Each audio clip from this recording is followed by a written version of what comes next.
अल्हम्दुलिल्लाह अब असदुद्दीन अवैसी साहब के साथ मैं भी खड़े रहता हूं और नरेंद्र मोदी की आंखों में आंखें डालकर सवाल करता हूं, अमित शाह की आंखों में आंखें डालकर सवाल करता हूं, क्योंकि ये मुल्क जितना नरेंद्र मोदी और जितना अमित शाह का है उतना ही इम्तियाज जलील और असदुद्दीन अवैसी का है और आपका है। मैं डरता हूं तो सिर्फ अपने अल्लाह से डरता हूं, अपने रब से। गीदड़ की जिंदगी जीने से अच्छा है शेर की मौत मरना चाहेंगे। आप देख रहे हैं कोई मौलाना किसी का नाम नहीं ले रहा है,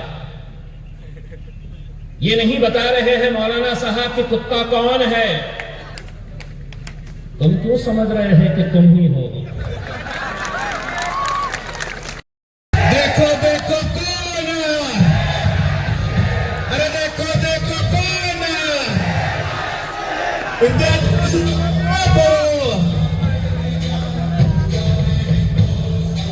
अस्सलाम वालेकुम वरहमतुल्लाहि वबरकातुहू। वक्त कम है, बोलना बहुत कुछ है। स्टेज पर मौजूद मजलिस इत्तेहाद उल मुस्लिमीन के विदर्भ के, नागपुर के, चंद्रपुर के तमाम जिम्मेदार, बड़ी लंबी लिस्ट है, मैं माजरत चाहता हूँ, हर एक का नाम नहीं ले सकता हूँ। कई दिनों से ये मांग थी कि मजलिस इत्तेहाद उल मुस्लिमीन ने चंद्रपुर को आना चाहिए। इससे पहले पूरा प्रोग्राम तय हो गया था और यहाँ के लोगों ने, खुसूसन हमारे चंद्रपुर के जितने जिम्मेदार हैं, अमान अहमद साहब, शाहिद शेख साहब, अजहर शेख साहब, ये सभी लोगों ने बहुत मेहनत की थी कि 2 दिन पहले तक मुझे भी यकीन नहीं था, मुझे भी पता नहीं था कि मैं चंद्रपुर जा सकूंगा क्या इस बार भी। लेकिन हमारी विदर्भा की टीम, निसार साहब, शाहिद भाई, जावेद भाई, ये लगातार मुझे फ़ोन करते रहे और उन्होंने कहा कि साहब ये विदर्भा की बहुत अच्छी टीम है, बहुत अच्छी मेहनत करती है और आप किसी तरह से आइएगा। मेरी वालदा का इंतकाल हुआ, 2 साल हो गए। मेरी बड़ी खाला वो हॉस्पिटल में क्रिटिकल कंडीशन के अंदर एडमिट है। मैं रात में काफ़ी देर तक हॉस्पिटल के अंदर था। सुबह अर्ली मॉर्निंग की फ़्लाइट लिया औरंगाबाद से बॉम्बे, बॉम्बे से नागपुर और नागपुर से सफ़र करते हुए आप लोगों के बीच में आया हूँ और मुझे खुशी है, अल्हम्दुलिल्लाह देर आए दुरुस्त आए। लेकिन जो नौजवानों का जोश देखा मैंने, मेरी माँ और बहनों को मैंने यहाँ पर देखा तो बड़ी खुशी हुई। मेहनतें जब करते हैं तो इसका मकसद यही होता है कि अपनी जमात को मजबूत करें, अपने अंदर अपनी क़यादत को तैयार करें। आपको पता है कि बस कुछ दिन बचे हुए हैं, मित्रों का फरमान आने वाला है। 400 का ख्वाब देख रहे हैं और हो ये रहा है कि जैसे ही मैं मैदान छोड़ के निकलता हूं मेरे शहर का, हिंदुस्तान के पूरे डाकुआ वहां पर पहुंच जाते हैं मेरे एमपी की सीट के ऊपर डकैती डालने के लिए। सारी कोशिशें कर रहे हैं कि ये सीट इस बार हराना है, औरंगाबाद से मजलिस को हटाना है। मैं उनको सिर्फ इतना कहना चाहूंगा, जिस मजहब के ऊपर मैं यकीन रखता हूं, जिस मजहब को मैं मानता हूं, उसमें यह कहा गया है तो इज़्ज़ मन तशा तो ज़िल्ल मन तशा, इज्जत का और जिल्लत का देने वाला खुदा है। तुम पूरी कोशिशें कर लो। 2019 के अंदर जितना बड़ा जश्न मनाया गया था उससे 4 गुना ज्यादा जश्न 2024 में मनाया जाएगा। और ये मैं इसलिए कह रहा हूं कि मैं पिछले 10 साल से आवाम के बीच में हूं। जब पहली मर्तबा 2014 के अंदर मजलिस मैदान में उतरी तो शिवसेना वाले ये प्रचार करते थे कि हिरवा पाइजे का भगवा पाइजे। शिवसेना वाले ये प्रचार करते थे कि खान पाइजे का बाण पाइजे। लोगों ने बोले खूप वर्ष आम्ही बाणला बघितलं, आता खान पाहिजे। और अल्हम्दुलिल्लाह 2014 के बाद से लगातार 10 साल आवाम के बीच में 2019 के अंदर जब लोकसभा का चुनाव आया, जहां जाते हैं मीडिया एक सवाल करती है, आप भाजपा की बी टीम है। ये उनकी जबानी नहीं है, ये उन सियासी पार्टियों की जबानी है जो जब हारते हैं तो किसी ना किसी के सर के ऊपर ठिकड़ा फोड़ना होता है, तो बस फौरन मजलिस का नाम ले लिया जाता है कि हमारी हार हुई है तो मजलिस की वजह से। आज एक बार फिर से चंद्रपुर की इस सरजमीन से मैं तमाम उन लोगों को जो मजलिस के ऊपर ये उंगलियां उठाते हैं, ये इल्जाम लगाते हैं, 2019 के अंदर मजलिस में पूरे मुल्क में, पूरे हिंदुस्तान के अंदर कितने सीटें लड़ी थी। पूरे मुल्क के अंदर खासदार की, सांसद की, मेंबर ऑफ पार्लियामेंट की 543 543 लोकसभा की सीटें हैं। मजलिस पूरे हिंदुस्तान के अंदर 543 में से सिर्फ 3 सीट के ऊपर इलेक्शन लड़ती है। एक हैदराबाद जीतती है, औरंगाबाद जीतती है, और एक बिहार की किशनगंज 3 लाख वोट लेकर दूसरे नंबर के ऊपर रहती है। और इसके बावजूद भी अगर लोग हमसे ये कहेंगे कि आपकी वजह से भाजपा को, तो किसने रोका है हमें 300 सीटें लड़ने से? लड़ सकते हैं, लेकिन हम वहां पर सिर्फ आंकड़े कि मेरी ताकत कितनी है, तो मेरे साथ 300 है, 300 सांसद मेरे साथ है। मोदी जी को बड़ा फख्र था, इस बार मैंने 300 लेकर आया, लेकिन उन 300 के साथ साथ उन्हें इस बात का अफसोस भी था, जो इतने सालों से सिर्फ एक शेरवानी को देख रहे थे, तो दूसरी परेशानी भी वहां पर पहुंच गई।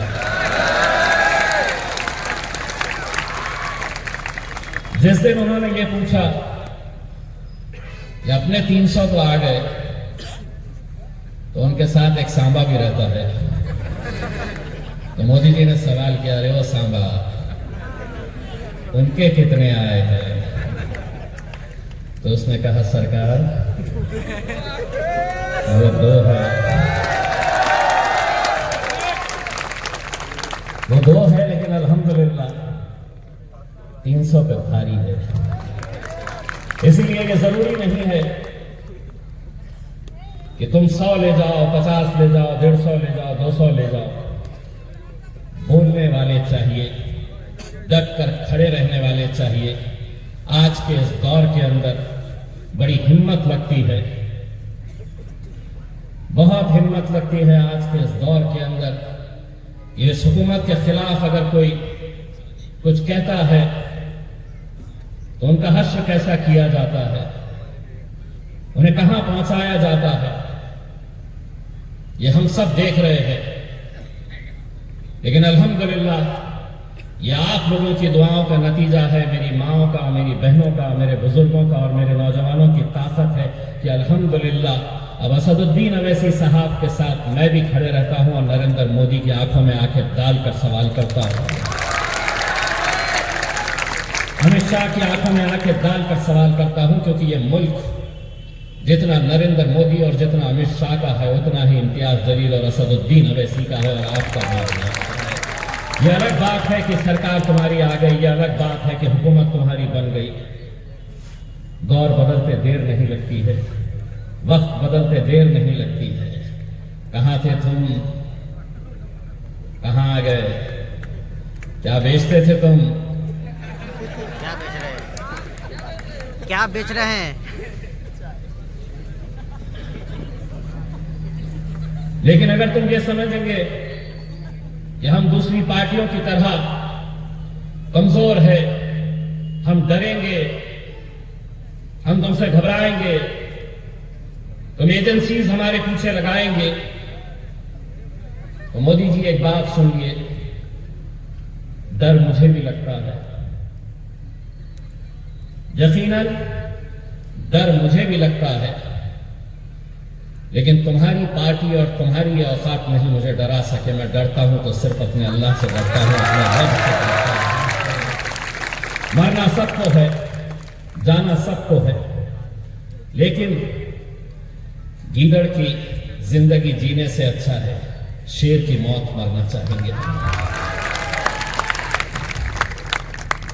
कैसे हालात हैं आज इस मुल्क के, आप अच्छी तरह से जानते हैं। आप देख रहे हैं कोई मौलाना किसी का नाम नहीं ले रहा है, ये नहीं बता रहे हैं मौलाना साहब कि कुत्ता कौन है। तुम क्यों समझ रहे हैं कि तुम ही हो?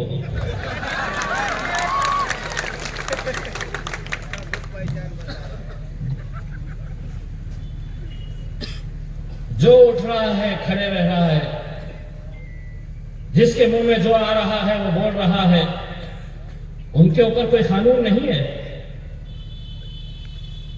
उनके लिए कोई रुकावट नहीं है।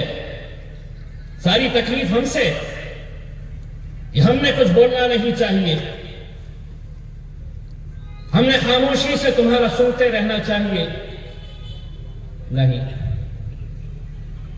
मोदी जी एक बात सुन लीजिएगा, और सिर्फ मोदी जी ही नहीं, मैं कांग्रेस के, राष्ट्रवादी के, समाजवादी पार्टी के तमाम नेताओं को यह कहना चाहता हूं, 75 साल से तुम बोलते थे, हम सुनते थे, अब हम बोलेंगे और तुम्हारे बाप को भी सुनना पड़ेगा।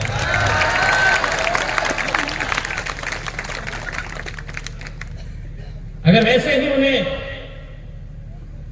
इम्तियाज जलील के खिलाफ कुछ निकालना है, कुछ भी निकाला जा सकता है,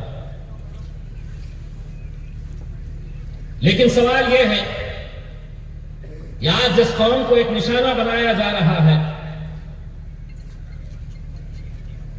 बुलडोजर उत्तर प्रदेश से लेकर महाराष्ट्र में भी आ गया, कोई आवाज उठाने वाला नहीं। कहां गए वो अपने आप को मुसलमानों का लीडर कहने वाले अलग अलग पार्टियों के नेता? सिर्फ चुनाव के वक्त में आएंगे।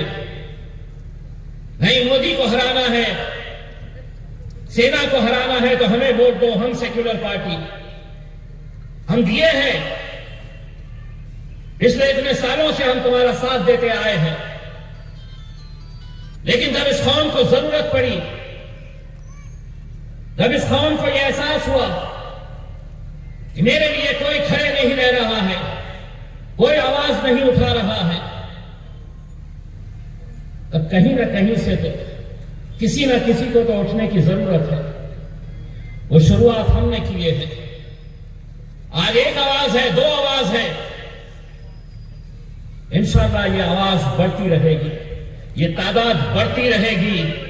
और जो ये सोच रहे हैं कि पहले एक था, दो थे, आगे कितने आएंगे, तो ना तो हम 100 का ख्वाब देख रहे हैं।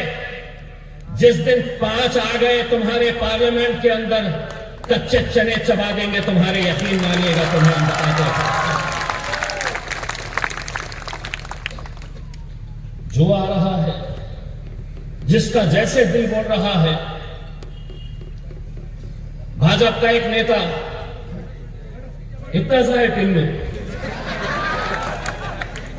इतना सा,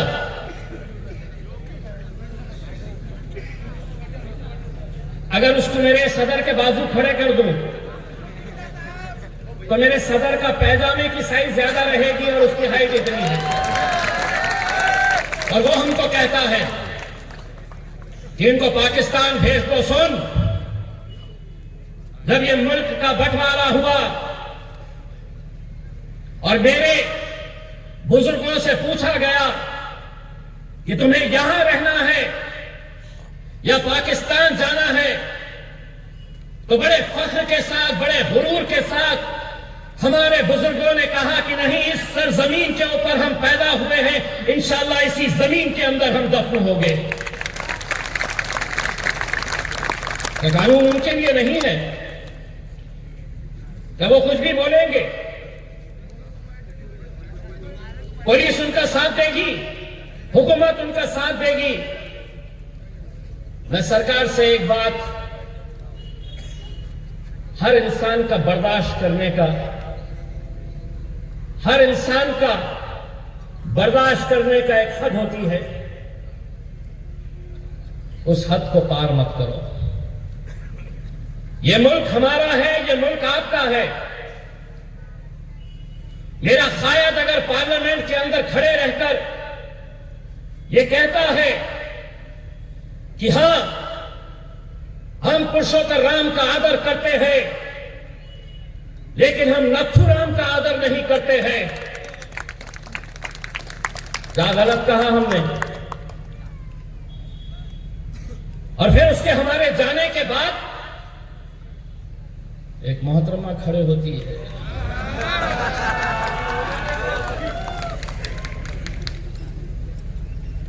अगर ये भाषण सुन रही है, हमारे मुंह मत लग, हमारे मुंह ना लगे तो ज्यादा बेहतर है। तुम हमारी जबान का मुकाबला कर नहीं सकते। इसीलिए मैंने, जब मीडिया वालों ने मेरे पास आए और मुझसे कहा कि देखिए आपने ये कहा अकोला के अंदर, उसके बाद आपको ये कहा गया, तो मैंने 4 लाइनों के अंदर उसका जवाब दे दिया। अगर किसी बदतमीज इंसान से बहस हो तो हार मान लेना चाहिए। अगर किसी घटिया इंसान से बहस हो तो हार मान लेना चाहिए। इंसान कितना भी अच्छा हो, कुत्ते से अच्छा भोंक नहीं सकता।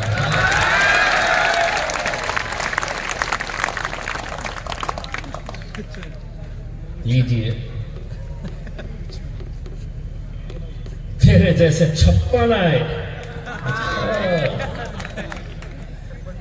मेरे जैसे 56 आए, कहां आए?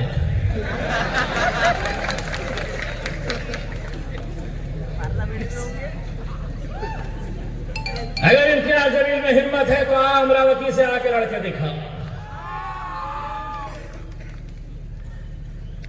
चल दिला दे मुझे सर्टिफिकेट बोगस,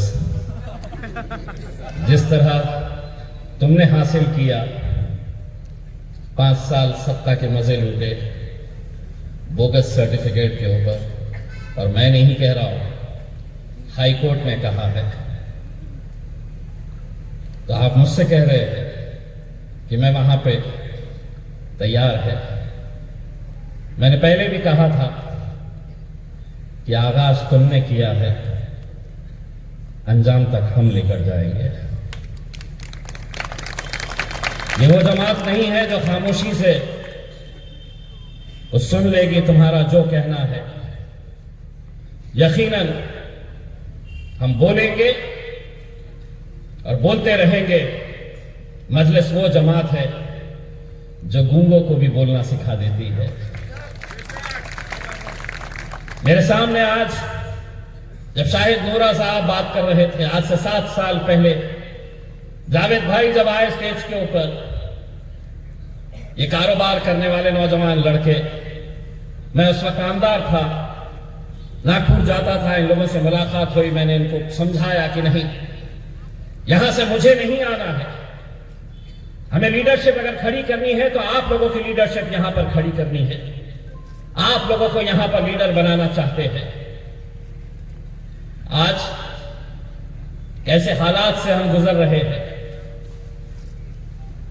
अगर कोई ये कहेगा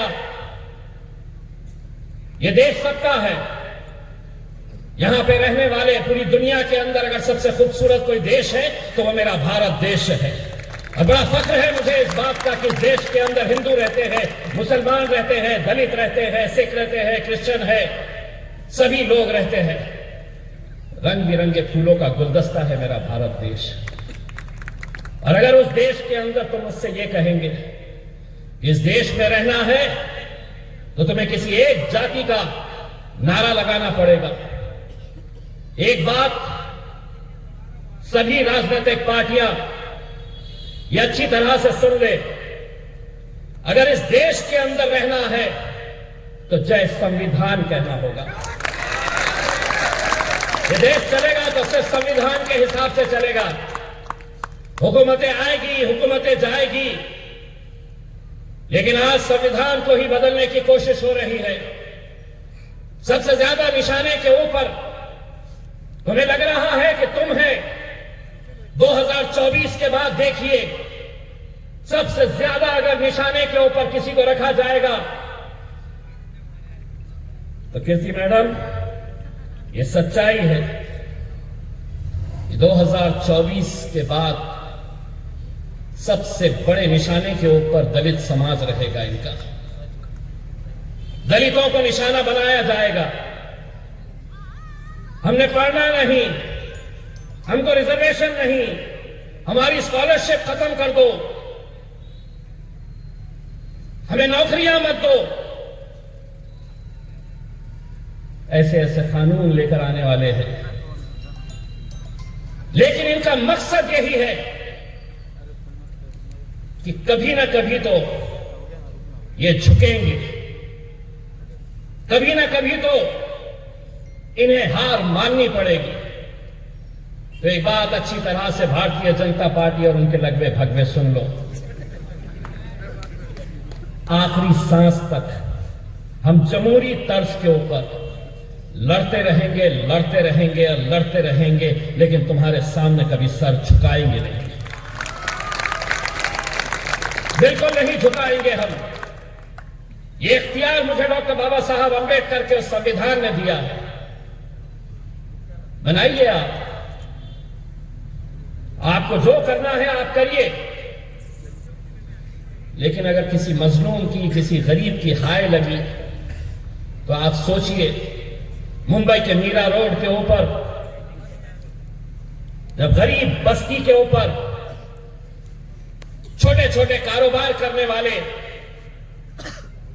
यूट्यूब के ऊपर एक हजरत का इंटरव्यू है, बुजुर्ग दाढ़ी टोपी 75 साल 80 साल का शख्स होगा, बुलडोजर आई, 30 साल से छोटा सा एक गैरेज चलाकर अपनी रोजी रोटी कमाने वाला वो शख्स रोते हुए बयान दे रहा है कि मेरे घर में कोई नहीं है, एक बच्चा है, चंद मिनटों के अंदर ही मेरे कारोबार को खत्म कर दिया गया, जमीन दोस्त कर दिया गया, क्या कसूर है उसका? और कब तक यह हुक्मशाही तुम्हारी चलती रहेगी?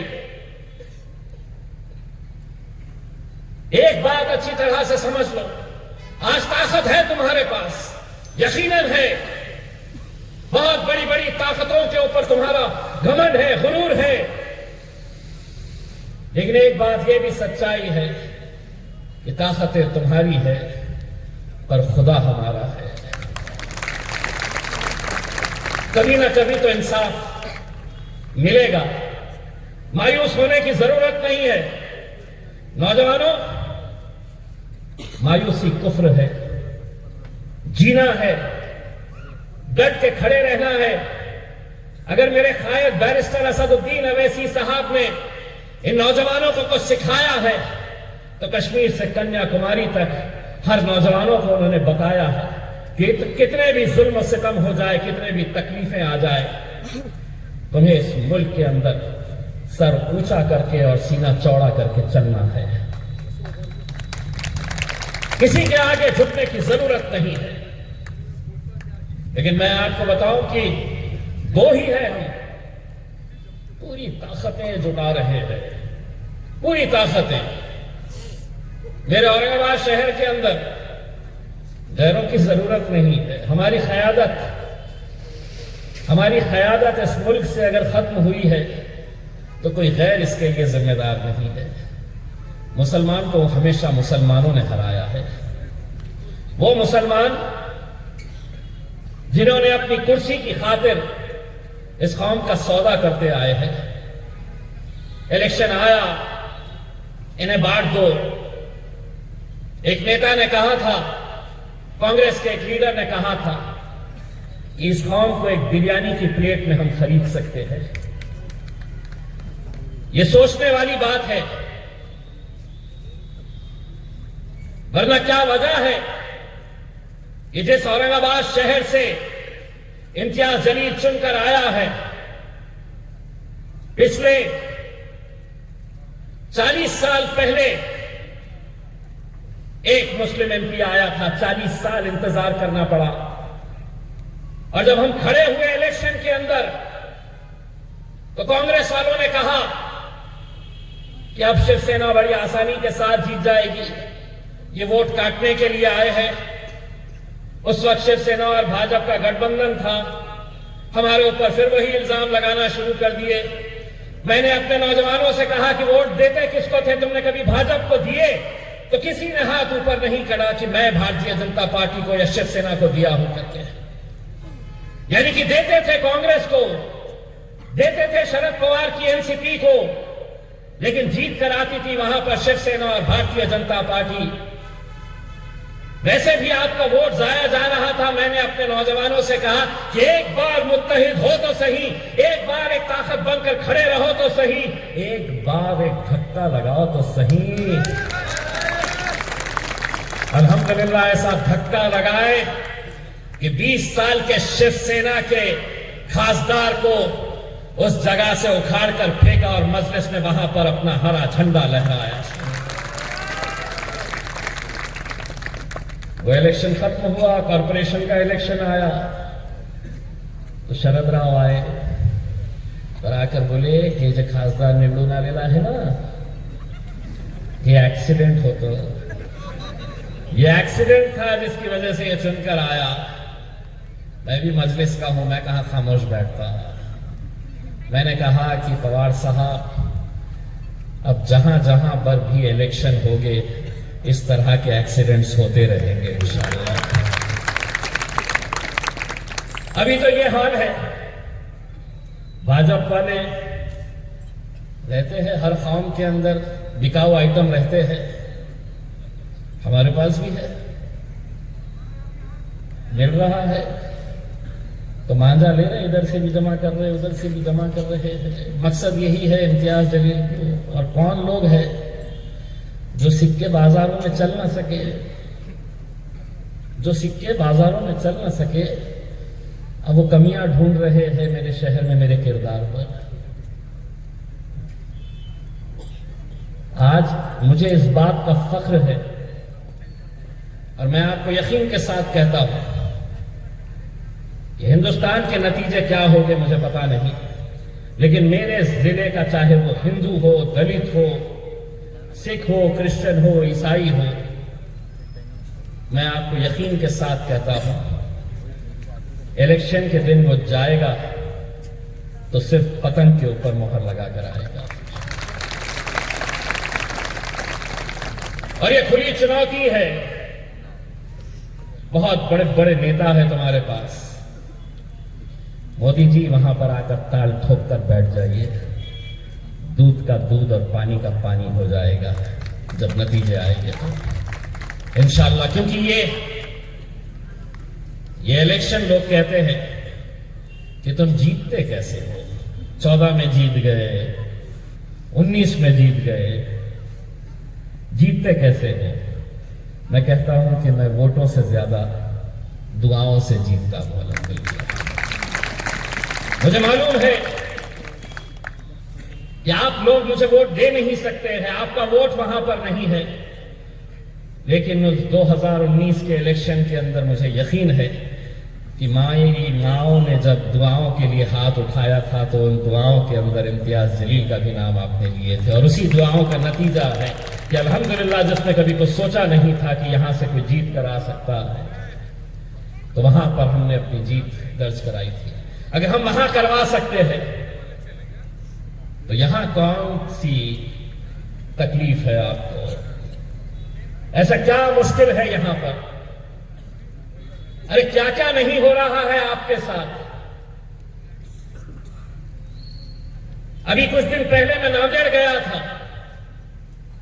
नांदेड़ गया, बहुत बड़ी सभा थी, नौजवान लड़कों का जोश था, बहुत कामयाब सभा रही। दूसरे दिन मीडिया वाले जाके अशोक चौहान से पूछे, देखिए इम्तियाज जलील आए थे, एमआईएम वाले, इतनी बड़ी सभा हुई, इतने सारे लोग गए थे। उन्होंने कहा कि वो बीजेपी को मदद करने आए होंगे। कुछ दिनों के बाद कहां चले गए? सीधा बीजेपी की गोद में जाकर बैठ गए। मोदी जी बहुत साफ छवि के वजीर आजम है। ले लो, कल चला दिन भर बोलो। इम्तियाज जलील ने मोदी जी को बोला, मैं इशारों में बोलता हूँ, डायरेक्ट नहीं बोलता हूँ। अब इतना होशियार तो हो ही गया हूँ मैं, तुम्हारे रिग्गे में आने वाला नहीं है, कितना भी कर लो। मोदी जी बड़े साफ छवि के वजीर आजम एक दिन भाषण किए। एनसीपी मित्रों, 70,000 करोड़ का घोटाला। मैं पहले पत्रकार था, 24 साल, मुझे मालूम है एक घोटाला था। तो घोटाला काय का था? मुझे मालूम था कि दादा का घोटाला सिर्फ सिंचन का घोटाला है, 70,000 करोड़ का।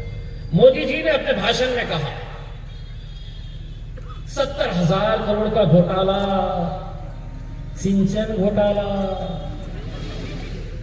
बैंक घोटाला, खनन घोटाला। 8 दिन के बाद जिसके बारे में बोल रहे थे उनको गले लगा लिए, आ जाओ तुम भी आ जाओ। कितनी साफ छवि के, तालियां बजाओ मोदी।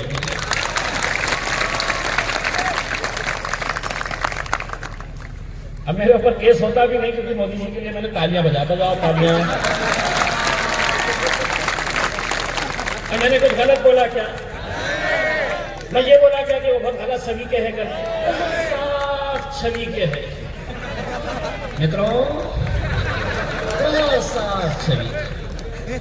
यहां से 150 किलोमीटर के ऊपर भाजपा के एक दूसरे लीडर है, देवेंद्र फडणवीस साहब। बोले जिस दिन अजीत दादा हमारे हाथ में लग गया तो चक्की पीसिंग, चक्की पीसिंग, चक्की पीसिंग, ये उन्होंने बताया। अब ये ऐसी चक्की पीसिंग चल साथ में बैठे कोई किधर भी चले जाए, कांग्रेस वाला सेना में, सेना वाला भाजपा में, भाजपा वाला एनसीपी में, कोई कहीं पर भी चले जाए, सब जायज। एमआईएम 3 सीट लड़ ली, अभी लड़ रहे, किसको फायदा पहुंचा रहे। लेकिन एक तो बात ये लोग भी मानते हैं, 100 सोनार की अभी देखेगा। इतने सारे उनके हैं, पूछो उनके सबके नाम भी पता है क्या? पार्लियामेंट के अंदर आ जाओ, किसी से भी पूछ लो ये कौन है, तो बोलेंगे ये औरंगाबाद से आता है, मजलिस का है, एमआईएम पार्टी से चुनकर आया है, अवैसी साहब की पार्टी का है। किस लिए अपनी पहचान बनाए हमने? क्योंकि हमने वहां पर सच बोलने की हिम्मत रखी, सच बोलने की हमने जुर्रत की। वहां पर हम वहां पर खड़े रहे और हुकूमत से जो जो मुद्दे, जहां जहां पर भी नाइंसाफियां हो रही हैं, उन मुद्दों के लिए हमने आवाज उठाई, खड़े रहे, हमने पीछे नहीं हटे। लेकिन आज मुझे इस बात का अफसोस होता है, क्या वजह है? 48 सीटें महाराष्ट्र की लोकसभा के अंदर 48 एमपी चुनकर जाते हैं। सिर्फ वोट लेना, एक भी चुनकर नहीं लाएंगे, उन 48 के अंदर सिर्फ एक मुस्लिम एमपी चुनकर आता है और वो आपका बेटा, आपका भाई, आपका दोस्त इम्तियाज जलील चुनकर जाता है, सिर्फ अकेला एक। तो हमारा वोट लेंगे और ऐवान के अंदर जाकर तुम बैठेंगे बड़े खुश। कांग्रेस के एनसीपी वाले, अरे जान लेना आपका कॉर्पोरेटर तो बना ही ना, बस गली का नेता बन के रहो, खुश रहो।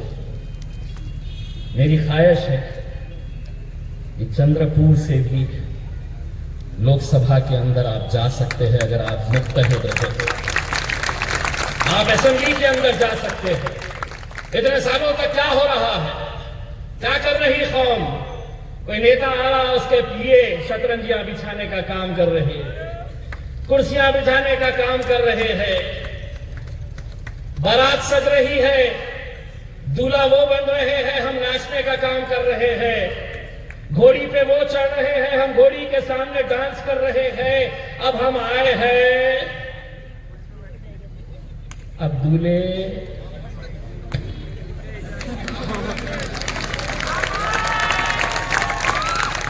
घोड़ी पे कितने चढ़ने को तैयार है? ओ चाचा, तुम्हारी शादी हुई थी, आप कहाँ घोड़ी के लिए होंगे? सबसे पहले दोनों हाथ ऊपर करवा लें।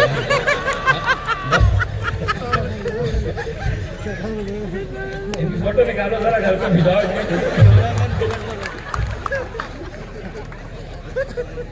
ये एक पैगाम हमने दिए हैं मेरे भाई। जीत और हार वैसे भी तुम्हारे हाथ में कुछ नहीं है। अगर तुम एक सीट अगर जीत रहे हैं, अगर तुम्हारा वोट अगर जाया हो रहा है, तो क्यों ना अपनी किस्मत आजमाई जाए, क्यों ना अपनी एक ताकत दिखाई जाए।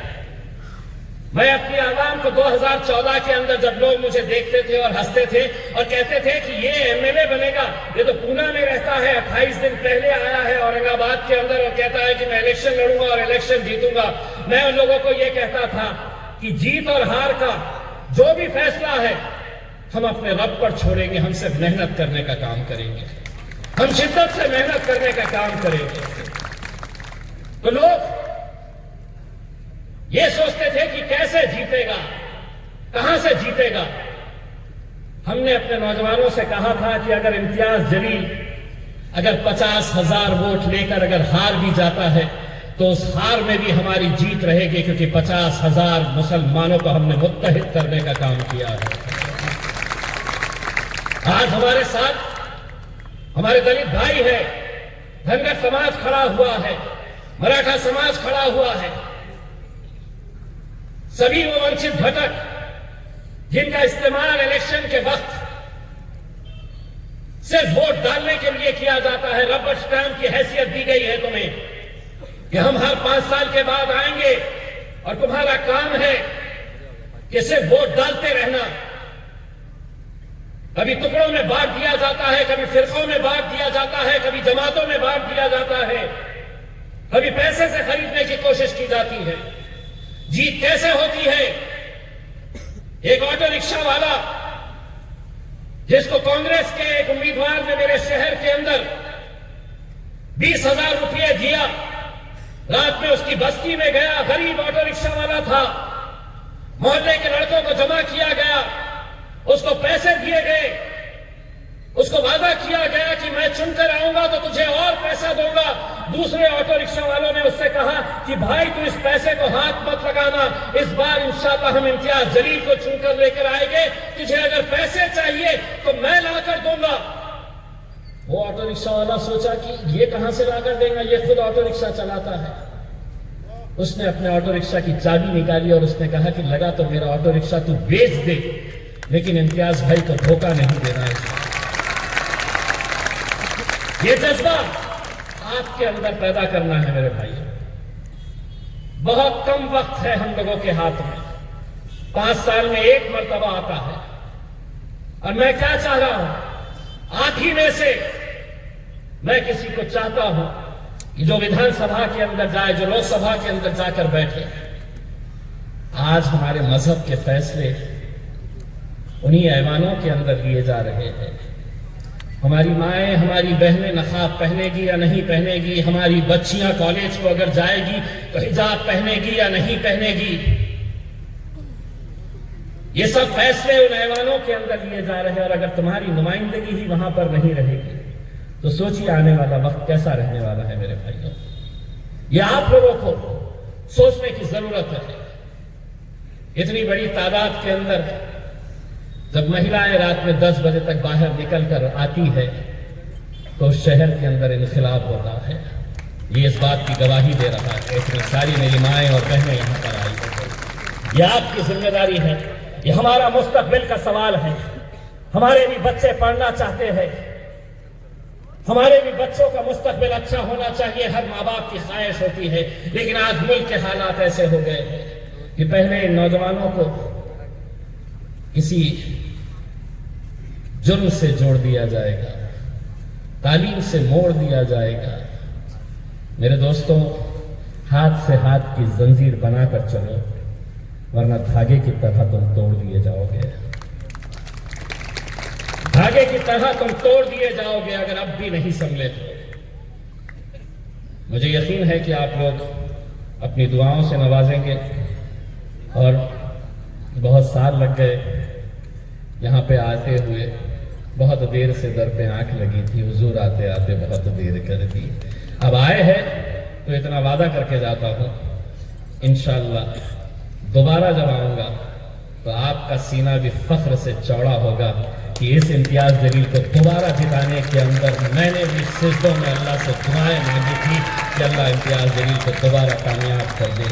सारी ताकतें एक तरफ, सारी कोशिशें एक तरफ, सारे हथकंडे, सारी साजिशें एक तरफ, मेरा रब, मेरी दुआएं मेरी जीत की गवाही देगी। बहुत बहुत शुक्रिया। वाखिर दावाना अल्हम्दुलिल्लाह।